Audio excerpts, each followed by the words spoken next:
This is the answer to the question, what happened to emotive hardcore? I didn't even really think about the fact that this isn't something you get to hear all that often anymore. This is like, they're an absolute force to be reckoned with. The vocals remind me so much of like Have Heart. It's full of conviction. This harkens back to the days of bands like I Prevail, Have Heart, Hundredth, Shai Hulud. The music seems to come from more of a place of like passion than being just pissed off, you know what I mean? Which I love pissed off music. And I know you loved this, so I want to give you the floor here to speak. Yeah, this record utterly blew me away. In my opinion, it stands as like the finest hardcore record that's came out this year. I really like it. I like the striking contrast between the clean tones, the bright melodies, the intricate chord progressions versus the backdrop of the harsh vocals. It truly creates a unique hardcore experience, something that it's reminiscent of Have Heart and Shai Hulud, like you've already said. But like the guitar work is almost like easy core. This is like it also echoes something that you could hear off of like a Story So Far record. That's what I really liked. One standout moment of the record was when Brandon from Wildside made an appearance in Too Long at the Fair, engaging in a full-fledged duet throughout the whole record. Like instead of just kind of like showing up and doing a mosh call and calling it a day, they actually like play off his synergy. It's a whole song together. Additionally, Mil-Spec's heartfelt tribute to Riley Gale and Power Trip with their track, Bell a Poke. I think I got that right. I don't know. It struck a chord with me. There was obviously like this like dancey track being played over this like spoken word segment, describing what seemed like the final moments shared with Riley.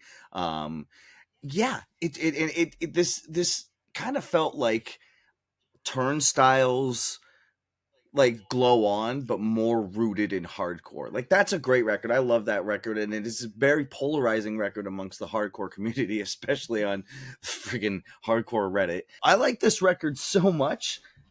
First time on the show, I went out and grabbed it. I actually, I hit up Cody, and I had to grab this. I grabbed it. I got a hold of it last night. I haven't even opened it. Like, I haven't even a chance to. Everything is in boxes right now. We'll get into that later. But, this was an awesome record, and I'm just so excited. I liked World House, their record before that. That was a great record, but this was just an elevate. And this was a surprise, too. There was no, they didn't do any teasing. They didn't do like this. Literally just dropped on a Friday out of nowhere, and we just got this record, and that's what I thought was super cool. Yeah, I like what you said about it.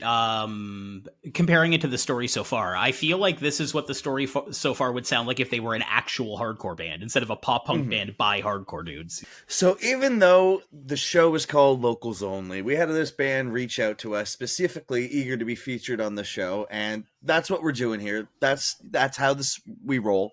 And that being said, if you're watching this and you're in a barn, if you're in a barn, if you're watching this in a barn, how's it going? How's it going? How do you have that? Where do you plug in your computer? Could be just on their phone. They could just be sitting in a hay pile watching this on their phone. Wi-Fi. That sounds like a vibe. But if you're in a band, slide into our DMs, hit us up if you want to be featured on the show.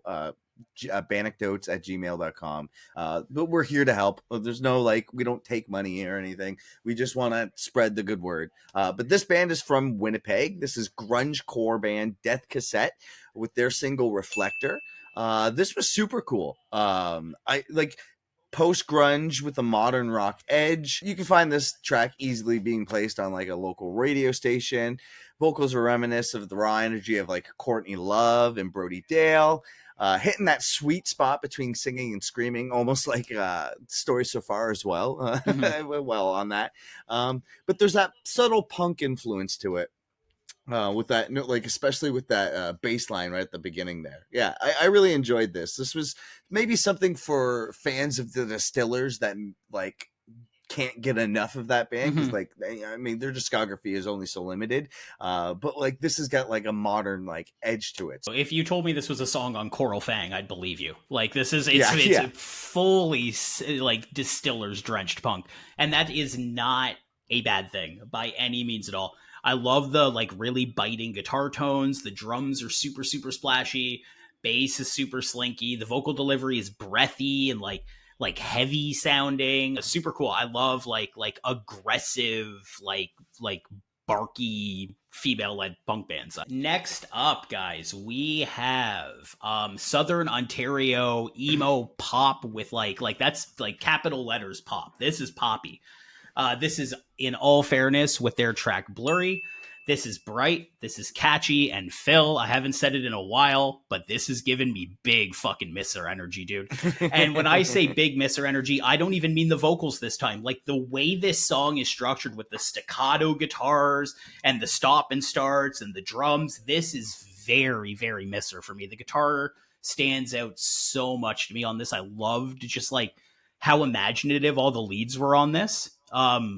Yeah, super hooky, super personality driven. Love it. This track absolutely blew me away. Another track on this whole list of things that like I kept going back to. The hook was super catchy. Like I fell head over heels with this track as soon as I heard it. I could still hear it in my head. That chorus is very well written.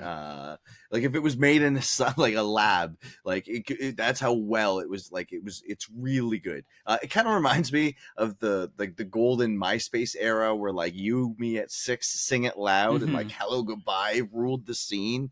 I could practically smell the nostalgia with fluorescent band tees and girl pants because we didn't have skinny jeans. You just had to borrow your sister's pants, and if you wanted tight jeans, you know what I'm talking about. Oh, I know. The production is also top notch for this. This is also a band from St. Catharines. I had no idea about this band. I don't even know how I came across this, but I'm sure you could relate to this. When you have a partner and you often share music tastes, but not always is everything going to be like, oh, you guys are going to like the same stuff. That's just how it is. My wife have always established that. Like, I kind of have an idea of what she likes. I'm definitely going to show her this track. I think she would really like it. And the saxophone solo. Can we talk about the saxophone solo? I thought it was a guitar lead. And then I think when it came in with the solo, I think I went, whoa, like I gasped. I literally it was so cool. I think I thought it was a guitar, like a super affected guitar solo too. So that I need to go back then, because that's really interesting. That's really interesting. Yeah, no, I would love to see this live. This kind of gives me like 1975 vibes with like Real Friends, like this this perfect place of pop and punk. It's just perfect, pop and pop punk. Pop punk. Yeah, pop punk with a capital P-O-P. Hold on, popcorn punk. I'm coining it here, guys. Popcorn punk. I don't know, because there's lots of pops going on. Okay. Fuck it. Okay. Sure. All right. We got the Saga City Beatdown crew, Klobber, with their release, Klobber 23. This is their debut track. I've gotten to play with this band. I don't know if it was their first show or not. I could be wrong, but they were a lot of fun. This was super cool. Incredibly self-aware. This weird place where like it's tough, but it's silly. It's like this hardcore beatdown that practically begs you to mosh along. Street style. It's super cool. I like the skit too. That kind of reminds me of like old like rap tracks. You know the skit reminded me of the two kids in Talladega Nights. Shut up, Chip, or I'll go ape crazy on your ass. I'm gonna scissor kick you in the back of the head.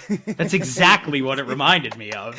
I really liked Square Up. That was like the star track of this, featuring like the sung chorus that like hooks you instantly with like, it's like it lingers in your head after like you've stopped playing for it. Like it was really cool. Yeah, super cool. And the artwork is super dope. Yeah, come on, yeah. like what are we doing here? Like this was like simple, straight to the point, like fight music. It's crowd participation music at its finest. You played with them. Is it one vocalist?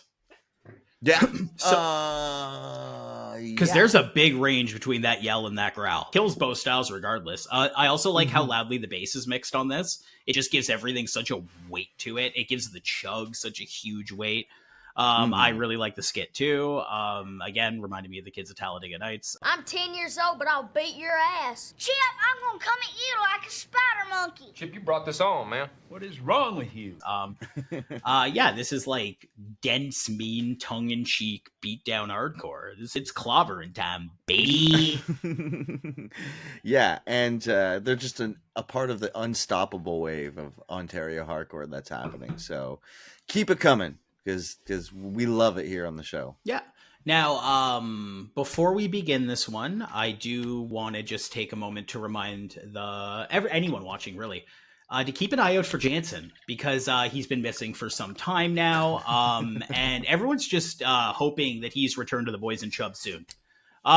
Dead or alive, quite frankly, because it doesn't matter to me. We just need to know if he's okay or not. I heard it was Ryan. I don't know. I heard there was something that it was Ryan, but we'll figure it out. Hopefully this saga comes to an end soon. If Jansen, we miss you. Yes, please come home. If you can see this, if you hear us, if you hear the sound of our voices, please come home. Friends of the show, Jake and Jansen of Chubb, they have a more singer-songwriter project, a sad boy band, if you will. So it's called Working Class Moms, and they've put out a self-titled EP. Now, Phil, going into this, I thought I had an idea of what to expect. And on the first track, I did get what I expected, I think, for the most part, like a slower, sadder, sort of like expressively written song. But what I actually wasn't expecting was to like genuinely be totally blown away by the second track. The song Last September is beautiful. The keys, the vocal layering, this is like vulnerable and sullen and emotional. It's like, it's such a different side of Jake than like the cartoon character you get in Chubb. You know what I mean? Like it's the tonalities and the way they're layered through this thing. And that last track too. Let me make something very clear. Okay. It is not easy to do a Bob Dylan style singing in a tasteful way. I don't even like when Bob Dylan sings like Bob Dylan. And I genuinely did not mind it on that last song. I think the delivery on it was tastefully done. This EP is like haunting and eclectic and emotive. I thought I was going to like it, but like, I genuinely blown away. And like Last September is a song that will like stick with me. That's like a beautiful, beautiful song. It's on like a borderline like Joji level for me of just like shockingly beautiful, haunting piano songs. Like, man, shout out. Fucking amazing. Jansen, come home. We need more. Before I get into this, I just want to actually point out that Tyler and I have separate notes and we don't see this. And there's funny that we have very similar parallels in what you just said. Yeah, this kind of like I imagine draws inspiration from like Bonebearer, Iron and Wine, Manchester Orchestra. This is just like a raw, emotional, beautiful, I use that word, composed and expertly crafted. What I really liked about this was like, yeah, seeing this other side of Jake. And it's funny that you said Joji, because that's what I have here in my notes, because like, obviously we have examples of very funny people in the world, Childish Gambino, who can do funny things, but also can make really creative and emotional music. And yeah, this kind of swept me off my feet. This is just like a work of art. This like each track is like meticulously crafted, like featuring only the acoustic and piano and the keys vocals. Is what I wasn't expecting. Like I figured there was just going to be like acoustic Chubb songs that were a bit more serious, and it's such a higher level of songwriting than that. It's yeah, shocking, genuinely shocking. So yeah, it's a testament to the power of versatile musicians. It's very impressive, and we see you and we hear you. Yeah, stellar stuff. Absolutely stellar. Next up, we have the Toronto pessimistic hardcore band Burnt Knives with Volume 1, Life is Beautiful. Upon like seeing the record right away, right? That's the first thing that you pull up when you're listening to tunes. You just see this like two cats like humping in an alleyway. Yeah, this was cool. Vocals carry echoes of like legends of like Sick of It All, Madball, and occasionally like Phil from Pantera. Mhm. The guitar work is masterly, like trends the line between metal and like hardcore. I really liked the synergy of the vocals and drums in the second verses of, was it Constellation Prize?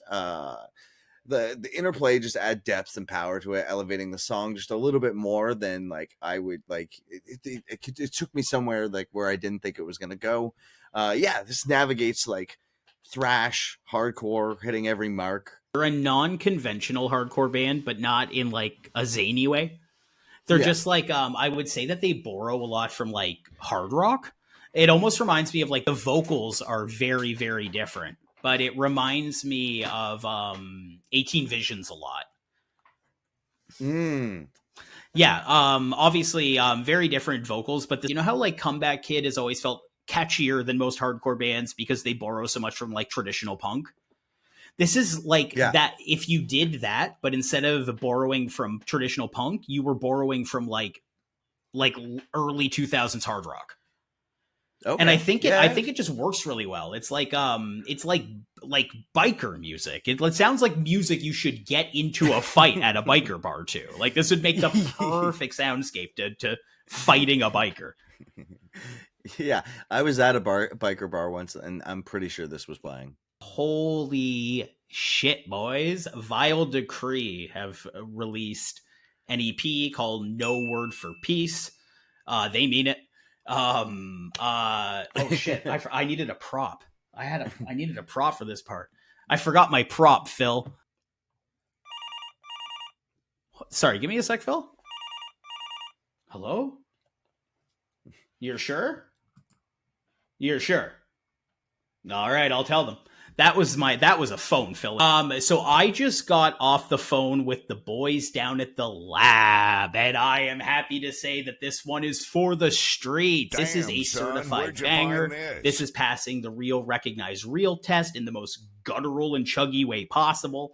I love the intro riff on Out of Spite.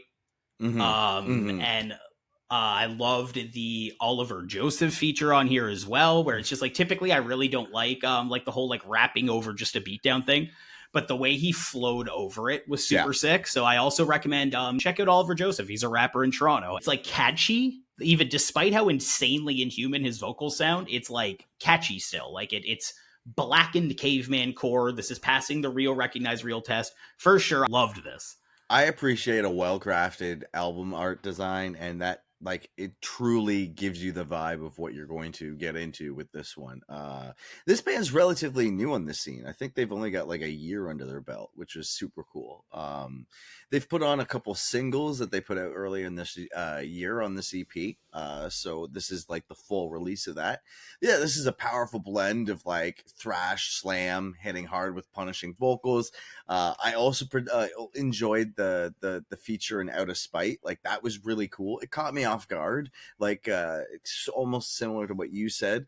It was like Cannibal Corpse with like a rap feature. So like, not that it was a negative surprise, I just did not expect it, and then when I did hear it, I was vibing to it hard. Yeah, this was super heavy, and shout outs to that. This is Baytown brutality, just fucking slamming you down. It's so street in such an understated way. Yeehaw! Well, you come down here, don't you hear? That's what they say, right?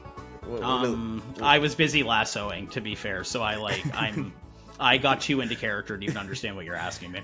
Neon Cowboy, the Niagara emo rock sensation, put out their single Shoplifter. We put out a reaction. It's either out or is coming up, depending on when the timeline is. We don't know when it is. It's like the Marvel timeline. It's all broken up in different. You got to watch different movies to understand this. That's how it works here. Yeah. So if you want to see our reaction, check out that video. And also, what? Phil, is a neon cowboy like a Las Vegas sign of a cowboy? Maybe I don't know what's going on with my brain, but that's what I've been thinking about while you've been speaking. Yeah. It's like one of those Las Vegas signs. It's like poker in the front, liquor in the back. I'm starting to think so. Yeah, like all of a sudden it popped into my head. I actually started thinking about the episode of the Halloween special episode of The Simpsons with the giant. Yes. Like the mascots coming. Yeah, the mascots, and then it just dawned on me. I'm like, I wonder if that's what that's actually supposed to mean. We'd ask them, but I threw a toaster at Casey Baker, so I don't know if it's going to be tough to get him on the show.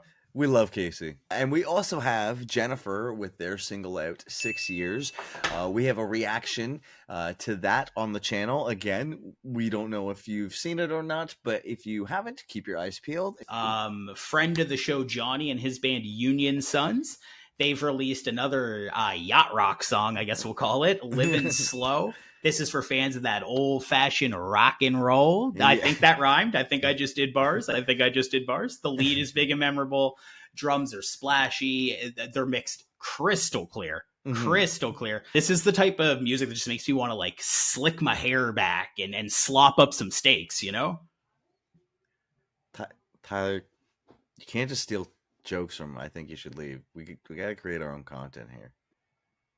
Oh, yeah, Phil, your hair would slick back real good. Johnny D, always putting out good music. I mean, like, we've had him on the show with several bands. Like, he is just constantly putting out music. Like, the guy doesn't tie himself down to any band or project. Like, by the time that this releases out, he will have more music under either himself or a different project out by then. Trust me, he is a music machine. He is constantly grinding.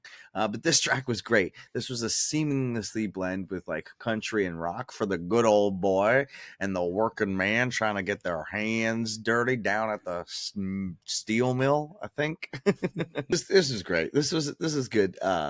You can sink into your favorite worn out armchair at your local bar, basking in the sun in an outdoor festival. Like that's how it kind of feels like their music has that easy laid back vibe. That's just both perfect for just chilling or drinking too. You know what I'm saying? Sorry, have you been to bars that have armchairs? That sounds, by the way, like a really good idea. Bars. So if you're an up and coming entrepreneur watching Bandictotes, and bar just full of like lazy boys, where you just recline. Let's go. Oh yeah, that's such a good idea, and it's just called Lazy Boys. Oh my god! Why we can't? Sorry guys, we can't leave this in the podcast, and we're quitting. Actually, we're quitting to pursue a new business endeavor. So we'll be talking to Kevin O'Leary about this soon. Here, take a still of us going like, and just put like. Should I go the other way? I will editor note make Phil Photoshop something because I'll do something like that. I have 5 days to do this. It won't be happening. We'll just leave this in. Next up, we have Isaac Allison with their tune Julia Stole 17. Breaking news, Phil. What? They grew up in Welland. It says so on their Spotify as of recording today. All I knew was that Devin from Peacekeeper and Over It and every other fucking band, he was doing artwork for this, I'm pretty sure. And that's how I stumbled across it. And I'm glad I did because it's a beautiful track. Yeah, but this was also I reached out and grew up in Niagara Bound, but this song was recorded in Halifax, so this is just like everywhere. I think there was all sorts of I forget who mastered it. This was someone else in Canada, but this is just like a whole collaboration of people involved that aren't from one specific area, which I think is cool. This was my first time listening to them. I think this is their debut track. I could be wrong, but the song is undeniably poppy with exceptionally catchy and reminiscent inflections of that kind of remind me of like Gorillaz at times. Like it's easygoing, it's laid back, perfect for like just. You could probably smoke a joint to it and just chill to it. You know what I'm saying? I did I mentioned 1975 earlier in this episode, but I also found a little bit of that in this as well. They're your misser. Yeah, they're the band that they're my misser. If you listen to the lyrical contact, I'm speculating, but it sounds like a breakup that maybe happened around 17, and maybe Julia stole 17. Julia, give it back. Give it back. What are you doing? Come on. He's a sensitive guy, you can tell. That's what I interpreted. Yeah, I wrote this was like neo soul almost, you know what I mean? Like power pop. I love the layering on here too. The vocal performance is incredible. The atmosphere is dreamy. The guitars cut through like butter. And that big band part, right before the last hook, my God, man. The whoop whoop calls and like the chorus, that I enjoyed that.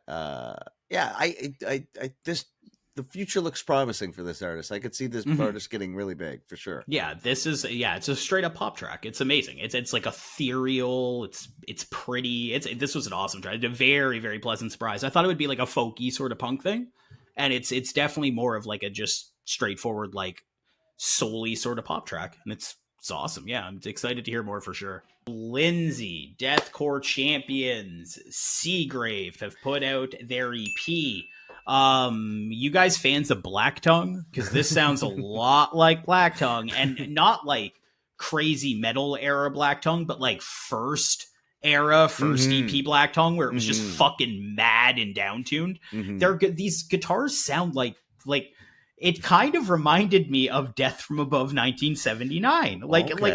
Like in the sense that like the guitars are so downtuned that it just sounds like a distorted bass. It sounds nothing like Death from Above 1979, but the guitars sound like the bass from Death from Above 1979. This is the lowest tuned guitar I've ever fucking heard. Same. I can only imagine how slinky those guitar and bass strings are. They're just falling off the instrument. They're just or they're this thick. They're fucking rubber bands, man. How many strings are on their guitars? They play 10 string, but the strings are so big they take up like 2 or 3 spaces. So it's actually they only play 6 strings on a 10 string guitar. The neck's this wide. It's crazy when a band is like releasing like I think their first EP, you know what I mean? And it just sounds so big and expensive and room filling.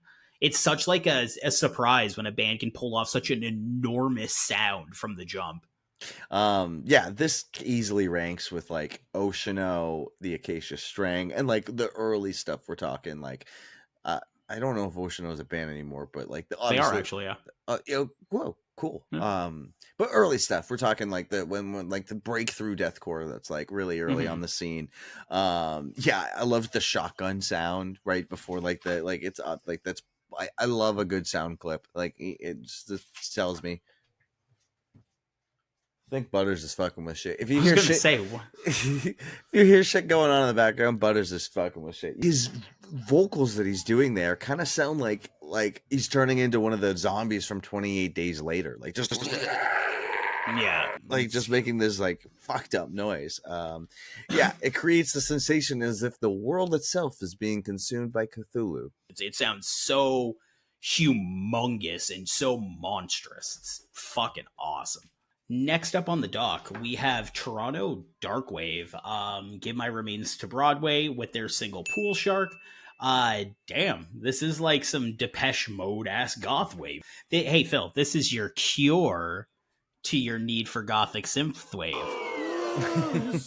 Okay. This is atmospheric, spacey, dripping in drama. Music for kids who grew up worshiping Robert Smith and Davey Havok, everything in between that. The use of like the electric 80s drum fills in this song sent me, dude. It's my favorite part of the song. It's like when transitions come to be like and like that. Like I'm gonna throw it in. They're just so sick. Like I love stupid 80s electric drum fills. This sounds like a cleaned up song plucked right out of the 80s. I love this. Yeah, this was perfectly timed for Halloween. It's like you said, like a mesmerizing 80s goth tune. I found myself listening to the song multiple times, like on repeat. Like the song is super catchy. Bauhaus, like Joy Division. This is kind of like an evil Post Malone like song. Okay, like, you know what I mean? That's what I was evil getting. Post like Malone. like, because Post Malone's really got a lot of that 80s new wave synth, like pop kind of like in his newer stuff. So if you would take something like that and like, you know how you can like invert an image.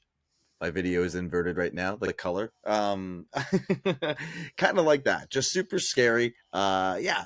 I loved this track. It kind of painted it like the lyric that's like keeps cold beers in a parking lot, like painted like a vision of like an isolated introspect, like just lost in their emotions and some moody weather. A lot of this music I love just because like my dad showed me a lot of this stuff, like, you know, Tears for Fears, Depeche Mode, like you mentioned, Psychedelic Furs, Modern English. To be honest, I thought we were going to get like a Scrams project. Give My Remains to Broadway. I actually thought we were going to get like a MySpace Scrams song. Some Blood Brothers-esque. But yeah, no, this was super cool. And it definitely is like a testament to that evolution of sound that like from then to now is like it's almost timeless. Yeah, dance music for sad people. I love it. Here we have Doom's Children, Wade McNeil's other band, with their release Haunted House. This was just horror music that is supposed to be being played like during Halloween. I actually, to be honest, I put my speaker out while I gave out candy And had this playing. I had this EP playing just on repeat because like it's so perfect. Good. It's actually it's like yeah, it's just like soundscape stuff. Like it's like Halloween, like the type of stuff you'd put on in like a haunted house, but it's like more musical and a little more melodic, and like it's really cool. I'd actually be interested in seeing Wade do like I wrote like maybe trying to score a movie, but I actually like thinking about it. I think like him doing the music on like an animated series or something like that. Like I wonder if this is maybe we're starting to go down that road a bit. I do think it's a little strange to release this under the Doom's Children moniker.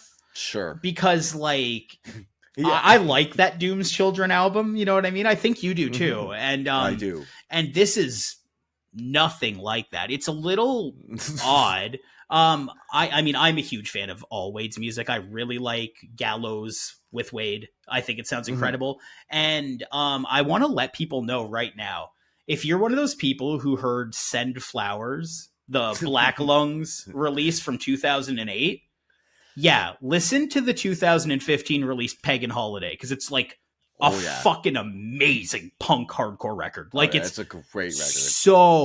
So good. The song Black Lungs is a gang, and like fuck, man. Stay at a Parkdale. Oh my god. Like he does so much cool stuff. And this year he released a fucking Halloween haunted house soundscape for your ass. Yeah, no, yeah. So like, yeah, what you've already mentioned, like I was expecting to hear some of that hippy dippy stuff where he's kind of mixed like Chuck Reagan and like Grateful Dead together.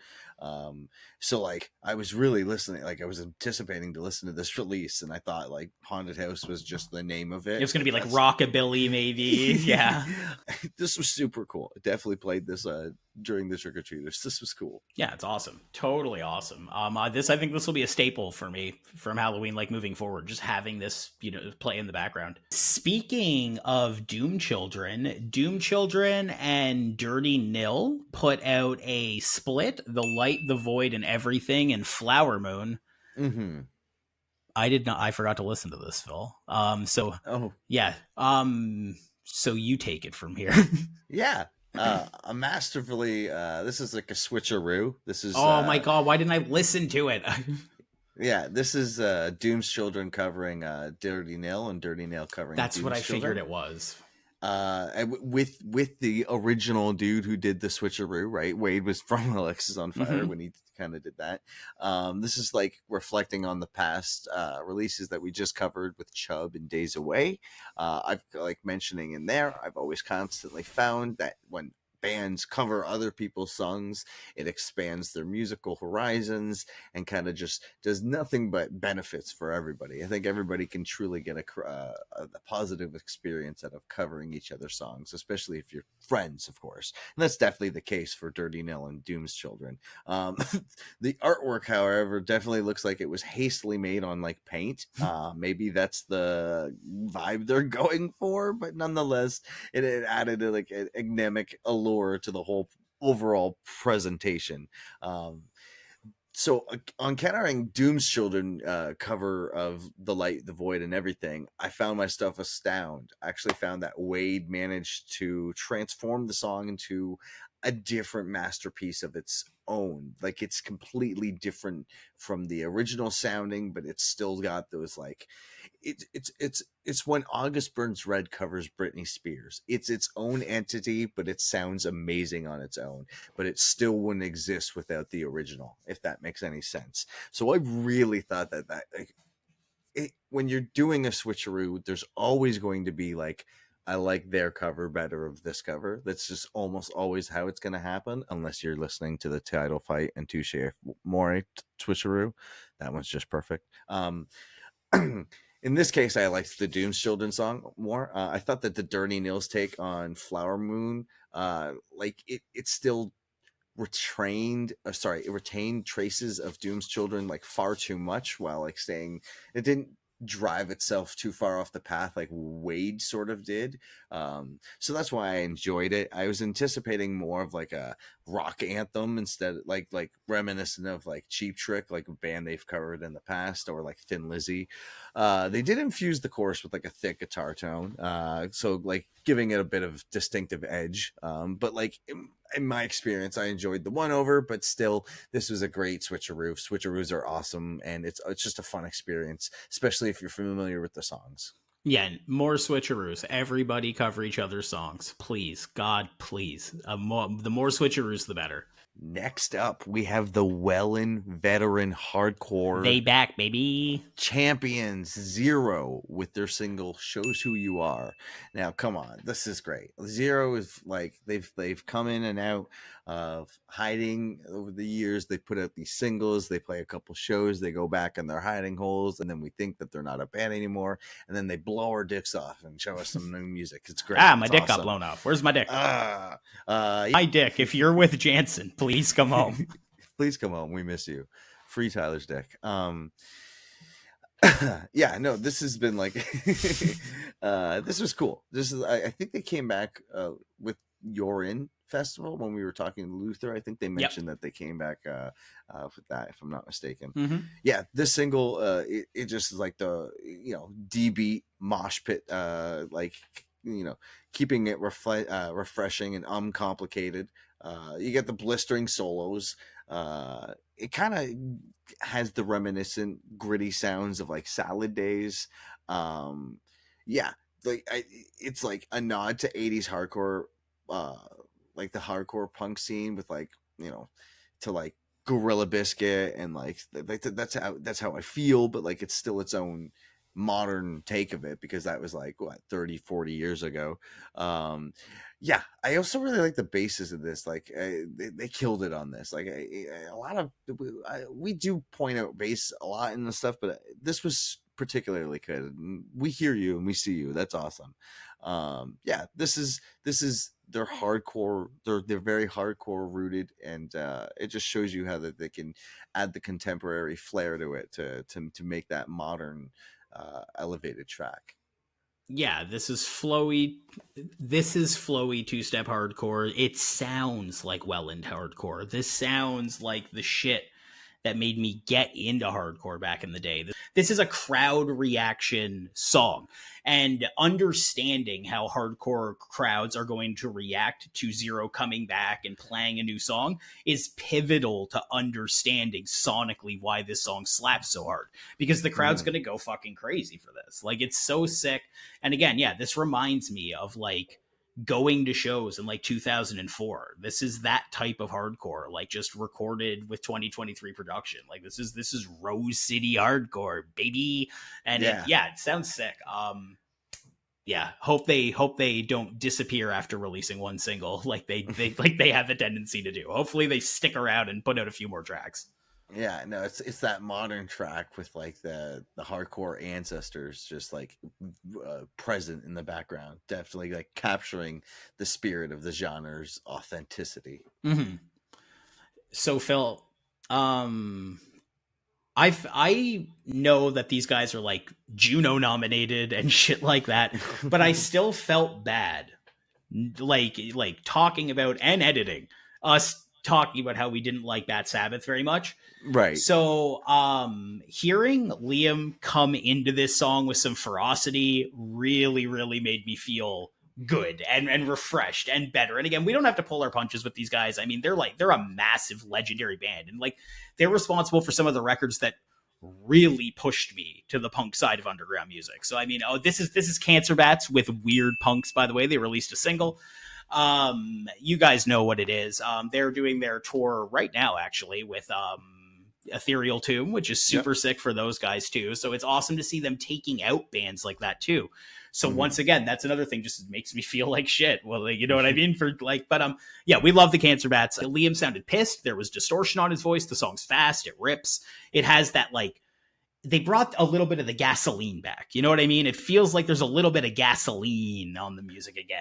So yeah, we're cooking with gas now on this track. I agree with you. He tells the story of finding music and like being an impressionable youth and like going to shows and meeting these people and skateboarding until the sun rises up. Like, who hasn't in the middle of the night bombed a hill on a longboard and ate shit and broke their tooth, right? Or watch their friends do it on mushrooms over and over again in terror that one of them was going to get hurt. We've definitely never done that. And they were doing it barefoot, by the way. It's just fucking wacky. Why would you longboard onto an off-ramp onto the highway barefoot?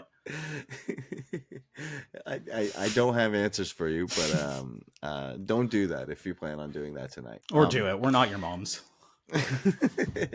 Yeah, no, so it kind of gives you like the universe. I mean, everybody at some point in their early youth have like come across music, whether it was underground punk or whether it's just like a pop band. It's some sort of band that you've sonically connected with, because that's just sort of like the time that's really impressionable on you, especially being in like school settings and whatnot. So I thought that the song really kind of, if anything, brought that nostalgic vibe that we could all sort of kind of like get on the same level. They're just absolute legends at this point anyways, and I love seeing them bringing bands like Ethereal Tomb on tour with them. Like, shout out, you guys. It's just fucking rad. So GTA Noise Rockers, Strange Rims. Strange Rims? That's not it. Strange Rims is the name of our rap project, dropping this Friday. Hold on. I got them motherfucking Strange Rims, boy. 2 change, no change on me, boy. Buddy, you're just killing it. I'm sorry. I'm sorry for killing it on the mic.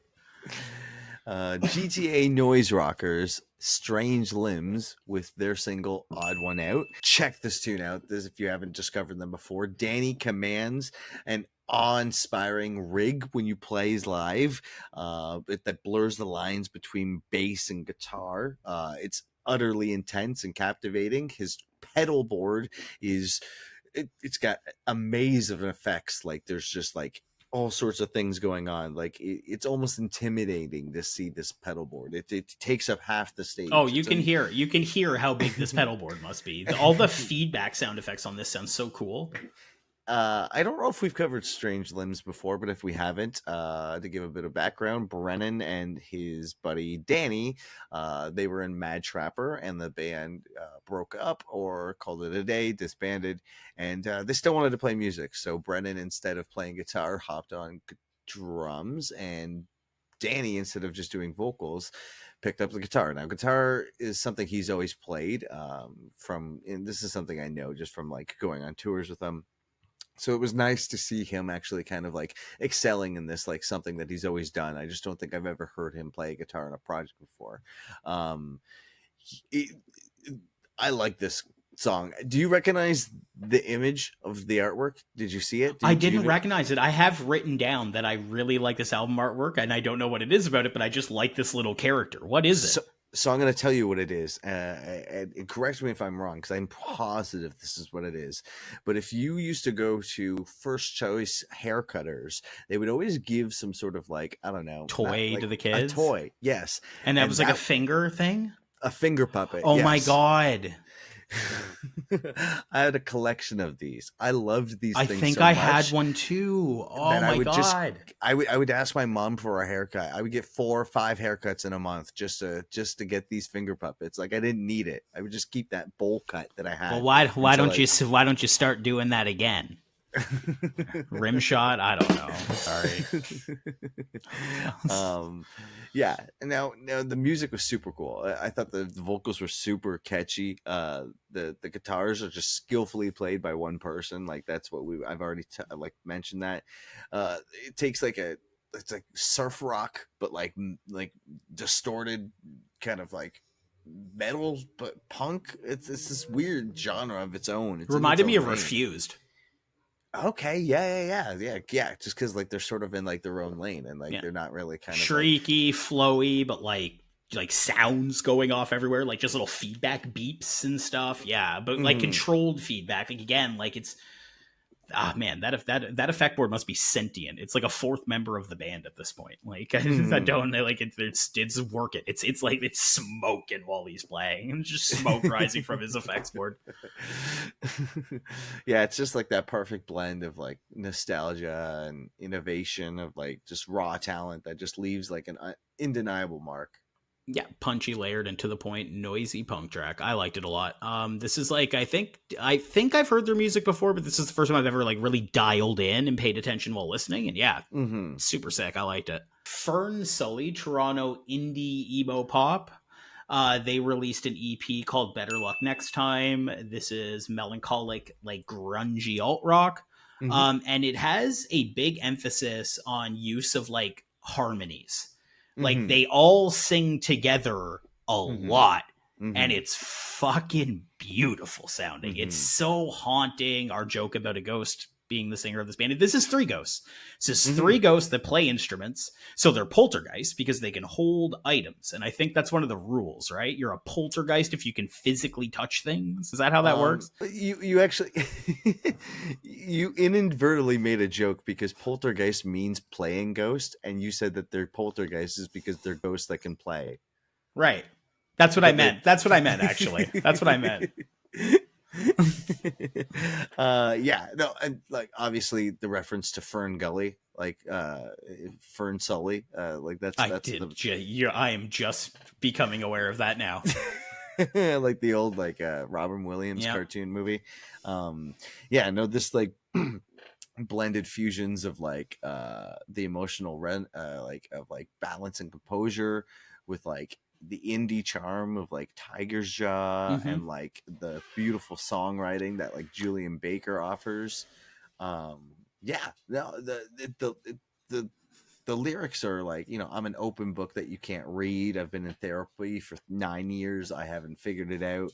Like particularly in the song Pour Over Me, like just exemplifies like the raw openness of the songwriter. Like it's like it's very vulnerable to put yourself out there, especially if you're indulging in the lyrics like I was. It just feels as though the songs weren't like only meant to be heard live, but like they were like made like very in like a solitude setting, if that makes any sense. Incredibly cathartic. The simplicity, another thing that struck me, like I love when records are simple and they can just like do what they need to do. Focus on the songwriting. Yeah, sorry. While you were talking, my door opened on its own right after we had been talking about ghosts, and it scared the shit out of me. I heard that, and I just assumed that it's hard to. Yeah, it's my dog. He's right there. There he is. See, It's so hard to do this because everything's backwards on our cameras, guys. That's my dog. That's little Dante. But he scared the shit out of me. It was like right after we had finished talking about ghosts. My door, like you'll see it on camera. I'll definitely edit it back in, but I like just looked because my door just opened. I'm like. Oh, good. All right, we got some new mosh. It's like totally out of time. A 49th Parallel, Burlington just pissed off metalcore, released a song called Pessimist.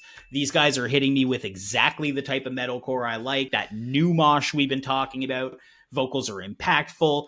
The thing I like about these vocals, Phil, there's like no compression on them. Like you can hear the guy exactly. There's even like a break in his voice a bit when he does the mosh call. Like you hear it like kind of seize up on one note. It creates like a a real humanity to it. You know, the way like Josh would in like The Chariot, you'd hear the imperfections in the screams, and it just makes you sound like a better vocalist. You know what I mean? When you leave those imperfections in.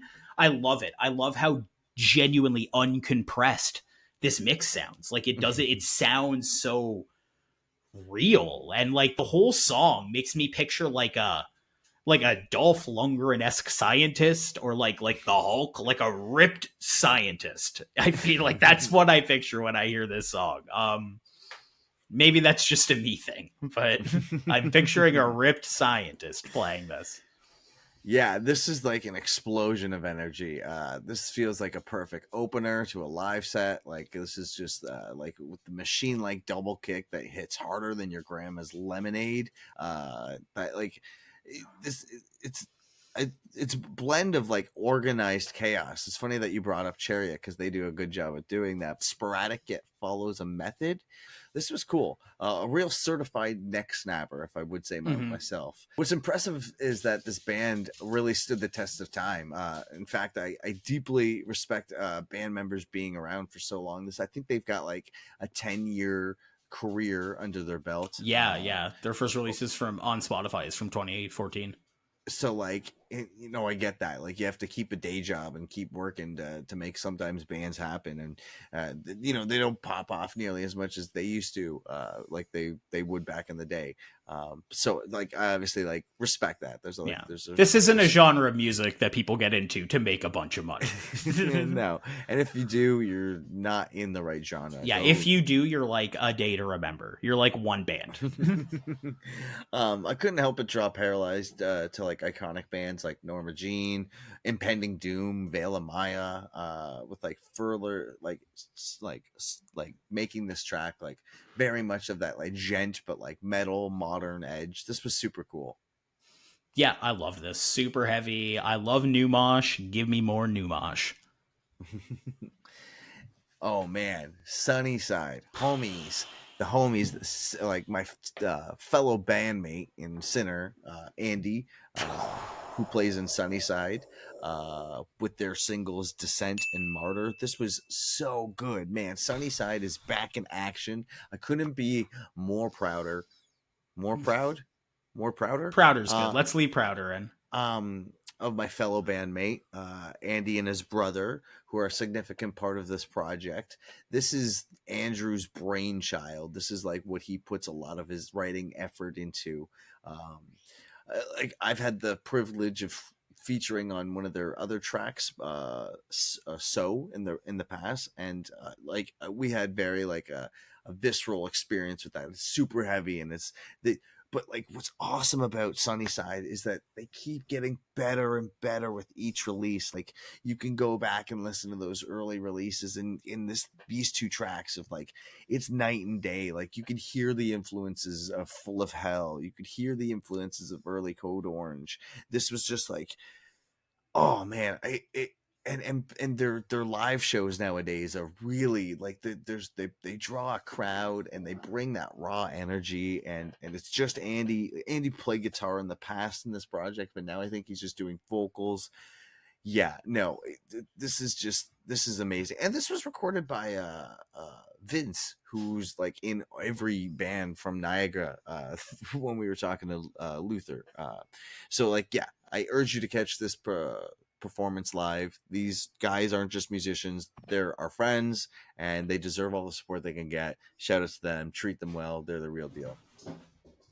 This was absolutely crazy. You know, for a band with the word sunny in their name, this is really darkened, Phil. Yeah. This is like straight up apocalyptic music. Descent, the first song, tell me if this makes sense to you. It sounds like a song that keeps getting interrupted by its own breakdowns.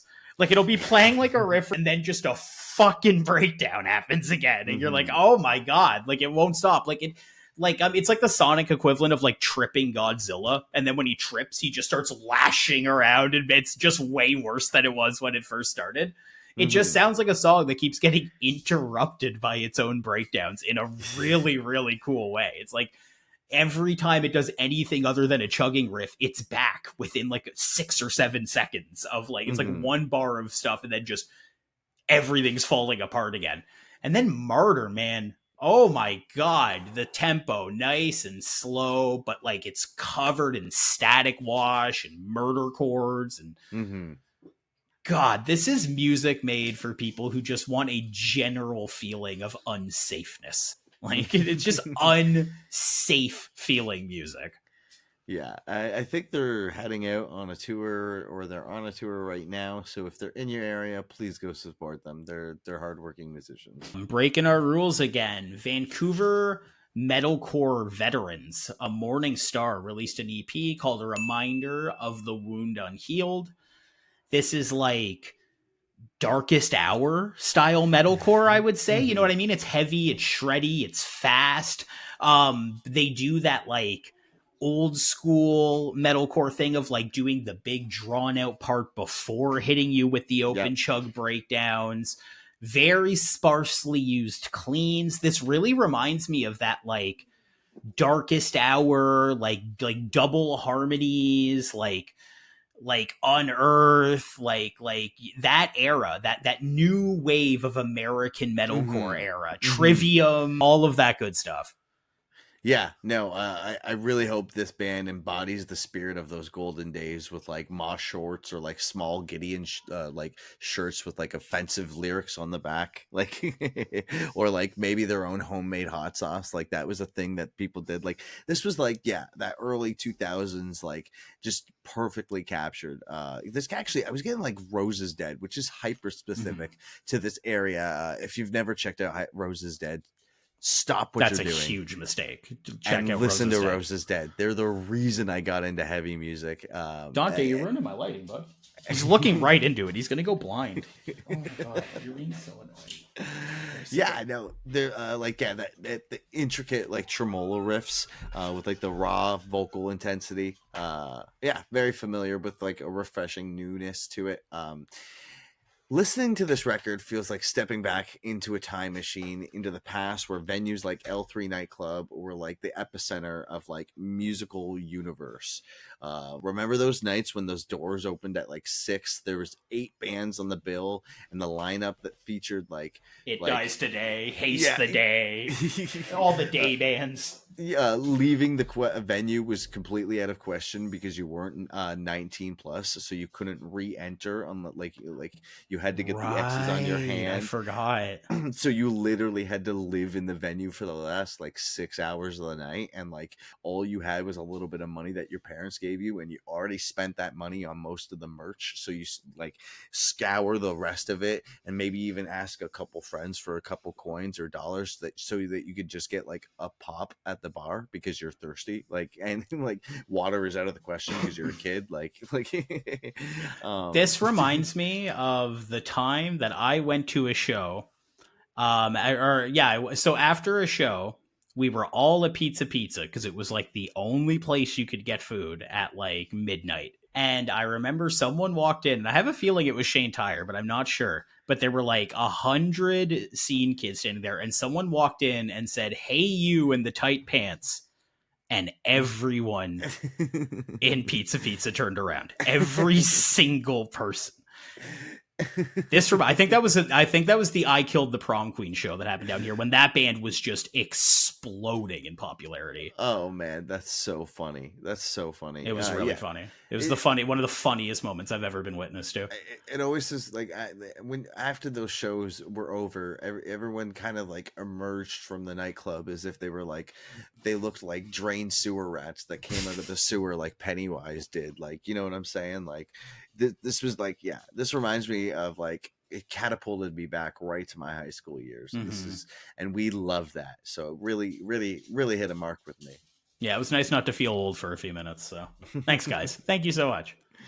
Next, we have the Montreal Hard Death Bonebearer with their self-titled EP. From the moment this band hit my ears, I felt an instant connection. Like, they resonate deeply with the essence of what my band also embodies, with like the delve of like breakdowns, but with like death metal, with like that super high vocals, like that don't always necessarily fit into the box of death metal, that doesn't always fit in the box of hardcore. So that's why I'm calling it hard death. I'm coining it here on the show. Yeah, I've stressed before that compelling artwork is like really sets the tone for what like you're about to get into, and that definitely read the assignment on this one. Yeah, I imagine like the imagery on the struck is like a giant deer creature. I don't even know what it is. Yeah, there's probably a name for it somewhere in looks like mythological it looks like a lore. Final Fantasy summon. Yeah, exactly. Casting like this chilling gaze. This is undeniably heavy, both visually and emotionally. This is like I need to play. I think I even reached out to them and said like my band needs to play with you. Like we need to do something. Like we need to show to swap or something, because I feel like we get the vibe that we're both going for, and we could probably complement each other very well. We could do a switcheroo here. If you're listening, Bonebearer, and we know that you are, let's do it. Sinner AD, Bonebearer switcheroo, calling it right here, because that's how much I really enjoyed this. I think this could be two really cool covers. Yeah, the almost like incoherent side of the vocals were super cool too. So like venturing that would be interesting. Totally inhuman. Totally inhuman. Yeah. No, like, I don't know how. I don't know. You said you got it. You were trying to get in touch with these guys. I don't think that's going to be possible, Phil, because I'm pretty sure this isn't a band, but like an eldritch beast. Like this is this is like super deathy, but it has enough like slam elements to keep like my caveman like mosh part brain intrigued the whole time. Even when they do like the big atmospheric death parts, like that chord they play or whatever, like there's always some chugging happening in the back to sort of keep like the neck going and keep the head bobbing. Man, that intro riff to Flesh Like Ice is just it's like so clean. You can tell like the performance of the riffs is spot on. These guitarists know what they're doing. It's like an absurdly flowy track in general. It has that sort of real recognize real quality to it. There's a flowiness to all this. Same with Drawn by Blood. It's a really flowy track, and the vocals, despite sounding again just like completely inhuman, they're catchy. He pockets himself so well in between these riffs. Like it's catchy. It's super catchy. The sequencing's perfect. Every single song ends and goes into the next track in a way that's thought out. It's not just a hard cut into something completely different. There's an actual flow. This gives me that vibe of death metal that has been written by hardcore dudes. And I love that. I love that. So yeah, that new wave, that maggot stomp wave that's coming. Yeah, it's like almost like a horror movie soundtrack, like in between those tracks, like that like seamlessly blend them together. Like it's super cool. I loved this band, Bonebearer. Definitely check this out. So who killed your cool? Moe Killed My Cool. That's right. Southern Ontario's Moe Killed My Cool. You guys like that, right? We'll do more of that on the channel for you. They released an EP called Call Me When You Get Home.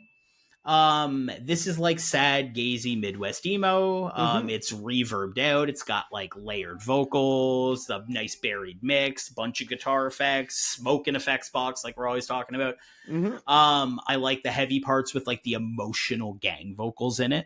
Like that's really cool. The synth leads or like give it like a neon sort of feeling. It all just sort of makes me feel like that feeling of having like Thanksgiving with a new family for the first time, where like your turkey is still turkey and your stuffing is still stuffing, but like it's like discovering like a new take on like a really familiar recipe, right? Like this is like Midwest emo, but like not so cleaned up, a little more rough around the edges intentionally. Yeah, it jumps all over the place from like super fast parts to just guitar and very like sullen vocals. There's even like a few like post-hardcore breakdowns. Vocals sound actually sad, which is something we're a big fan of here. Yeah, this was awesome. So Ontario has this like uncanny knack for just like birthing these exceptional emo artists, like from the widely acclaimed like it's the housing market. We're so sad. Like you got like City in Color and like Boys Night Out and like Moneen and like the new young blood sensations on TikTok, like Arm's Length. These bands are just like getting incredible, and you can add Moe Killed My Cool to this pretentious list because it is crazy what's going on here. The sound falls in line with like the likes of like modern baseball, with vocals that echo like again AJJ, like with like a deeper sense of tragedy. These songs are a true gem, especially for like emo aficionados who may have even just visited Las Vegas for the When We Were Young festival. Yeah, when Moe Killed My Cool like effortlessly captures the emotional depth that defines the very genre itself. Yeah, it was just absolutely stellar. Hey, you got thrash in my punk. No, you got punk in my thrash. What? Okay, good. We're comedians, guys. Next up, we have the Beta 58s from Kingston. They are thrash punks with their LP, Agree to Disagree. So yeah, this was cool. This was like sitting in the line of like, what we like thrash, but punk. Like something that like, if you were to take Cancer Bats to like give you an idea of where this would lie, it would be on the other side of the punk. Like it is more punk than metal, but it still has that metal like vibe to it. You know, like bands like Fear come to mind, and even like Anti-Flag. Fuck Anti-Flag. Like, yeah, very punk driven metal with like, I don't even want to call it that. It's very punk in its own It's roots. punk. It's punk. Yeah. It's got the like the backup vocals, the whoa-ohs, and like that, and they really do that, but they still have like this like metal rooted something like to it. Like they're still very in that realm of like you could see them playing like a Motorhead cover. You know what I mean? Like like Motorhead's actually a great way of sonically explaining what we're getting. Actually, yeah. So in that realm, even the vocalist himself jumps from sounding like James Hetfield to Tim Armstrong, and a lot of the times in like the exact same songs. Like it's fast punk anthems about like specific things. It's got some ois on it. It's like fast, grimy punk with like some thrash guitar going on. Makes me want to like Liberty spike my hair, throw on an Anthrax tee, and go puke under a bridge somewhere. What are you doing? What are you doing? What are you doing? What? Stop with the Jack Links. Bro, it's such a chewy snack. It's gonna take like it takes 3 minutes to chew. Can't eat a bowl of ice cream. You can't have a pudding, something you can slurp down. Next on the dock, we have Autogramm. I wish my dealers were like that back in the day, you know what I'm saying? They have released 2 tracks, Wannabe and Plastic Punks. This band is actually, okay, so talk about breaking the rules. This band is a guy from Vancouver, a guy from Seattle, and a guy from Chicago. So we've really broken our rules on this one. But this is big, psyche affected pop punk with like a bit of like a surf flow. Think like waves, stuff like that. Bouncy and catchy. Dramatic, reverbed out vocals, gives me a little bit of 80s Gothways vibes. I've always liked like The Cure, Pet Shop Boys, Depeche Mode. I particularly love the synth usage on Plastic Punks. I like the glitched out like drum swashes and like the bus beeping in it. It's like soundscapey, you know what I mean? Super cool. I was this like it's got that new wave influence that we were talking about earlier. So it's like reminiscent of like Psychedelic Furs and Modern English. I was listening to the song while driving, and with Plastic Punks, I was like, thought people were honking at me, but I was like, on, what was funny was I was on a desolate country road because I live out in Dunville, so there's like 0 cars around me, so like I'm like checking my blind spots too, just to make sure like I'm not cutting someone off or something. And it's just like it took like to the 3rd horn for me to catch on that it was actually in the song. Like I can like it's genuinely like, what am I doing? I'm going the limit, like Jesus. Like this was super cool. Plastic Punks was the single that I really enjoyed out of the 2 of them, just because it was kind of like We Got the Beat, kind of like that. A little more energy, a little more upbeat. Like B-52s almost. Like it's got this like kind of like this like funny vibe to it, like this like not so serious, like but we're having fun with this music kind of thing. And I think that's what the message of the song kind of conveys, is like we're just kind of having fun with the genre. Like we shouldn't kind of get too serious with it. But yeah, Autogramm, this was super cool. Yeah, in a genre that's typically too dramatic for its own good, it's nice to hear something a little more tongue in cheek. Next up, we have The Boys in Cohezion with their 2-song release, the Promo 23. This was super cool. They did a completely new like rebrand with Kyle's vocals in this release. Like, he doesn't sound like he normally does, but you could still tell it's Kyle. So he's definitely done some evolving with it. I think it's very reminiscent of early Code Orange with like Jamie's vocals, kind of like it sounds like a negative thing, but it almost sounds like they're screaming with marbles in their mouth. They've got this like it's like very almost incoherent, but like it's very angry and pissed off, weighty, mouth filled with air. I can't remember the track, but it's the first one that's like the posse track, like the Dream Flower City blunt rotation. Yeah, we got like what we got, Dew Flame, Dear Jake God, from Mile End. They do 100% pure vocalist. FCH. That's right.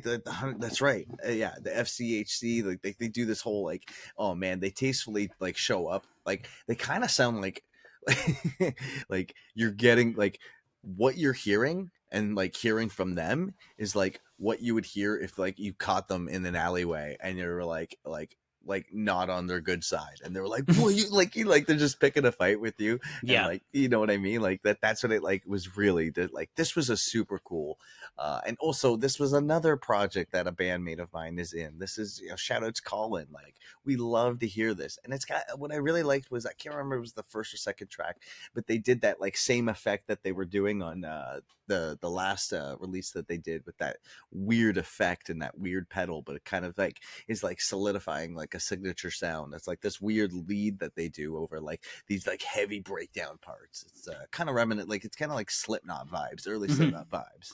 Yeah, it was wild because like the first song, it's so hype that it could almost overshadow the second song, but the second song, Wrapped in Chains, is like unbelievable. Like, it's just the triplet riffs on that, then the like speed up triplet riff thing is just so hard, and then it goes right into that tremolo riff right after. The pinches through this are just coming through so hot and so clean. The whole thing is so like, this is gooncore. This is goon shit, baby. This makes me want to rob my own house. It's like just so goon. And again, like I can't talk enough about how good the posse track on this is. I love that Jake from Mile End understands how like memorable and important the FCHC scream is to do it again in this track. Yeah. Like the back and forth between Dew Flame and Dear God is sick. God, this release is so hype. I love this. So Lover's Teeth, Hamilton Heavy Rockers have released a brand new single called Fane. This fits in perfectly with metalcore bands that are going towards the like Linkin Park or like more so like the Deftones core sort of thing that's so popular right now. But this feels a bit more dynamic, a bit more gazy, a bit more anthemic. It wears the fact that they are more of a rock band. They're not trying to be a watered down metalcore band. They're more like an elevated rock band, in my opinion. And the ending of this song has this just massive 1 minute like melodic clean part that sounds like the clean parts you get on Misery Signals' Controller. It reminds me of the stuff you'd get between like when Coma ends and it goes into a certain death, which like normally I would call that type of thing meandering, but when it's written that beautifully and that well, like it's so compelling, just at this level of like crazy ethereal beauty. The first time I ever heard these guys was live, and I just became an instant fan. So I'm definitely excited to see what they have cooking up here. Yeah, super sick. Just heavy rock, but with like a metalcore tinge to it. Right, yeah, like, you know, bands like Papa Roach, who have been around for so long, are doing good jobs at like keeping like a metalcore vibe to what they're doing, but they're still very much and always have been like a rock band, and like having that beautiful like leads in there like really like help shape them, and especially in such a diverse like genre that they can kind of like, yeah, they're an elevated rock band. I like that. 3 Days Grace, but heavier, Mhm. and not like corny as shit. Right. Yeah. They've managed to like skip that part and kind of make it Yeah. like more into like the Architects territory. Man, 3 Days Grace is such an unfortunate band because I actually love so much of the guitar work in that band, and Yeah. the vocalist just writes the worst lyrics Yeah. ever. Oh Yeah. my god. Sorry, 3 Days Grace. Come on the show. Next, we have Ivy Gardens with their single Shattered Glass. Now, this is like, again, we keep bringing it up, but we got a lot of new wave influence in a lot of these singles that we came out this week on this show. This is like no exception. This was great. This is Ivy Gardens doing their I don't know if I've ever heard this band before. I know that I think we were scheduled to play a show together before COVID happened and things shut down and we couldn't make it work. But I've never actually had the chance to listen to this. The first time I got exposed to this band was live, and it was with Lover's Teeth. At a Midnight Tripper show. So yeah, these are buddy bands too, and like Midnight Tripper, same sort of thing, right? Like a rock band that elevates itself slightly into a little thrash and a little metal. So yeah, all these bands have like a similar vibe going. This kind of reminded me of like the Vines. Ooh, okay, yeah. Yeah, but like it has like a proggy sort of middle part with like a breakdown in it. Yeah, this is like grungy, fast, accessible, heavy post-punk. And again, this is an incredible live band. This is a live band where you're totally floored like watching these guys perform because they're talented. Oh, their music sounds so different from each other too, just in general. Like they have so many different sounds in their catalog, and I think that's one of the liberations of deciding you're just like a rock band, you know what I mean? Like we just play guitar music, you know what I mean? It's a very freeing way to look at music. Yeah, I shout out Ivy Gardens. They're super sick. Next last we have, one. Yeah, this is NOBRO with their release Set Your Pussy Free. Now, this was such a good record. This is the I hate describing bands like this, but this is like the female counterpart of like Pup and like Dune Rats. This is like really showing that side. But it all, you know what? With that being said, it offers a different side of a narrative before. Like a lot of the Pup stuff, not that in any way is it like what am I trying to say here?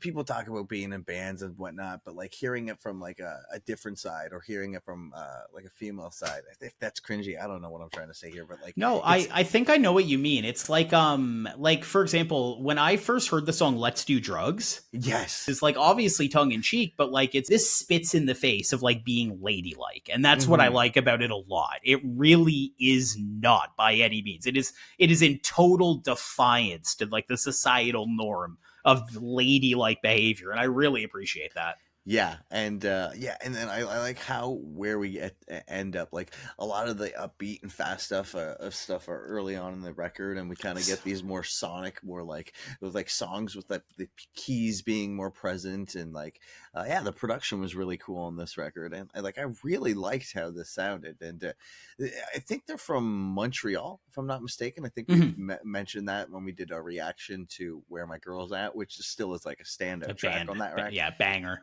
I really enjoyed this band, and something about Montreal and drugs just kind of go hand in hand. So when I heard Let's Do Drugs, it was just kind of like it gave me like if you've been to the Trackside, which is like this like sketchy like warehouse where punks squat and live.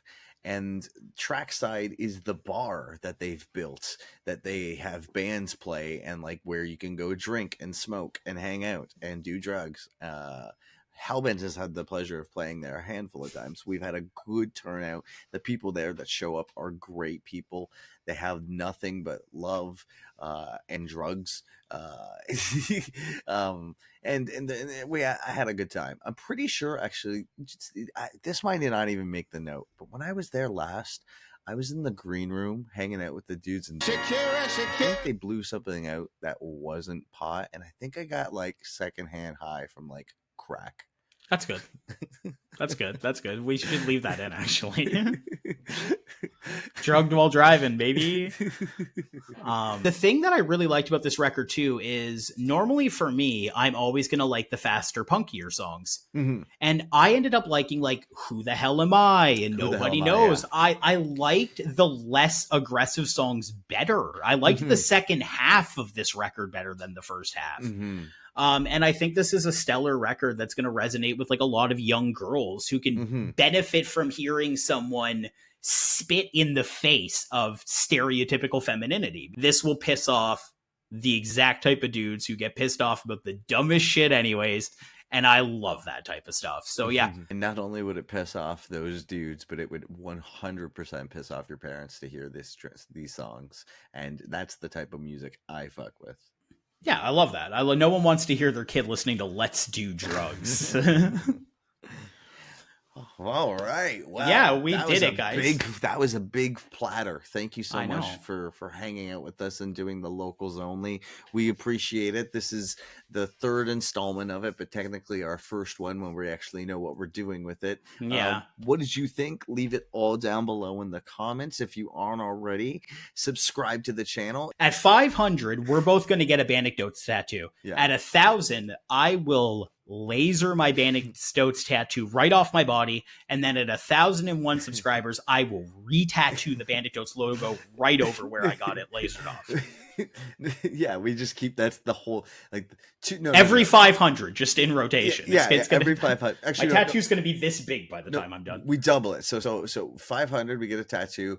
1,000 we get it removed, 2,000 we get it tattooed again, 4,000 we get it removed, 8 like it doubles every time it doubles we get it removed. You know what? And tattooed. Double or nothing. That doesn't fit what I'm saying here. Every 500 subscribers, Phil will get an additional Bandicoats tattooed somewhere on his body until he looks like Tekashi 6ix9ine, but just covered in Bandicoats. And I do want to offer some information here at the end of this episode here. For folks who don't know, I am actually leaving the province. This is the announcement here on the channel. I am moving to New Brunswick, just outside of Fredericton. I'm very stoked for my next chapter. But for people who are wondering and have been questioning what's going to happen, podcast is going to still very much stay the same. I live in Dunnville. I don't even live near St. Catharines where Tyler is. So we're definitely going to keep covering this. And like we already did in this episode, maybe we'll see more of music outside of Ontario, depending, because this was already a pretty big list. So we'll take it by year. But I just wanted to let everyone know that, yeah. And if you didn't know that, this is the next chapter of my life. And I'm very much looking forward to it. And if we have any Bandicoats watchers or listeners or viewers out in New Brunswick, reach out to me because I know nobody out there. So yeah, I just wanted to say that. And yeah. So if you see Phil, make sure you give him a parting gift. Otherwise, yeah, the channel's going to stay exactly the same. And yeah, thank you guys for watching Locals Only November edition. I'm French today, edition. Thank you. Merci beaucoup. Au revoir.